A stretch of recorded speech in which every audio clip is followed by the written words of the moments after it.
তো আজকে আমি আমার নতুন ফোন দিয়ে ভিডিও করছি। ফোনটা বেশি দিন বয়স হয়নি। এটা হচ্ছে আমার বার্থডে গিফট। তো এইসব বিষয় নিয়ে পরেই কথা বলছি। তো আজকে আমি করছি কড়াইশুঁটির কচুরি আর কড়াইশুঁটি দিয়ে আলুর দম। তো কাদের জন্য করছি সেই ভিডিওটাও পরে বলবো যে কাদের জন্য করছি, কিন্তু কিভাবে করছি আমার ইচ্ছা আমি তোমাদের সঙ্গে সেটা শেয়ার করব। তো চলো দেখতে থাকো ভিডিওটা।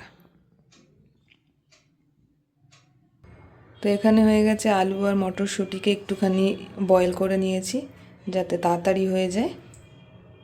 আর এটা হচ্ছে কড়াইশুঁটি, এর মধ্যে আছে একটুখানি পরিমাণ মতন আদা, আর আছে ধনেপাতা আর দুটো কাঁচা লঙ্কা আর একটু মৌরি।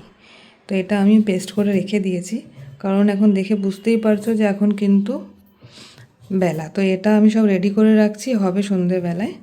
তো কিভাবে করছি সেগুলো একে একে তোমাদের সঙ্গে শেয়ার করব। তাই এগুলো করে রাখা ছিল, তাই আমি ভাবলাম যে ভিডিওটা এবার তুলতে থাকি। তো চলো এরপরে নেক্সট কী করছি সেটাও তোমাদের সঙ্গে শেয়ার করব।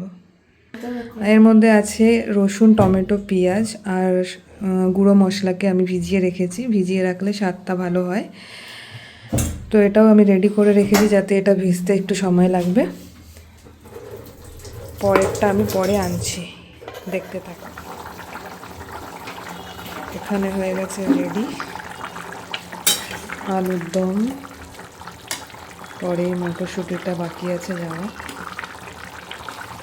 তো এখন একটু হালকা আজে ঢেকে দেবো, আর তারপরে কিন্তু চলে আসবে গরম মশলা।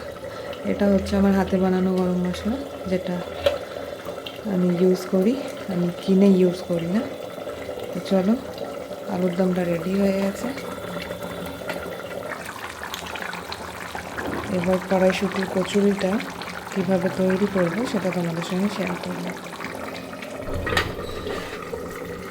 Welcome to my channel. তো আশা করি তোমরা বুঝতেই পেরেছো। তো এখানে আলুর দমটাও হয়ে গেছে, আর আলুর দমটা হতে হতে কিন্তু সন্ধে হয়ে গেছিলো, তাই আমি বসে পড়েছিলাম লেমন টি নিয়ে। আর ভিডিওটা কিন্তু একটু পুরনো, হ্যাঁ ঠান্ডার সময়, তাই কড়াইশুঁটির কচুরিটা খুবই ফেভারিট। তো চলো চা খেয়ে নিয়ে এবার লেগে পড়বো কড়াইশুঁটির কচুরি। তো আমি কিভাবে বানিয়েছি সেটা তোমাদের সঙ্গে পরে শেয়ার করব। তো সেটা হচ্ছে আমি আলাদা করে আর পুর করিনি।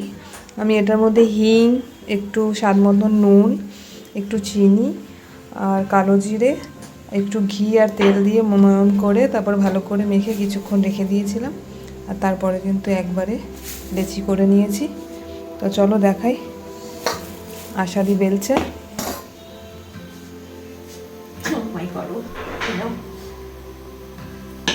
আর একটা একটা করে বেলে, কিন্তু এটা আটা দিয়েই বেললে বেশি ভালো হয়, তেল দিয়েও হয় হয়তো, আমি ফার্স্ট টাইম করেছি আজকে। তো চলো দেখাই কিভাবে ফুলছে কি ফুলছে না।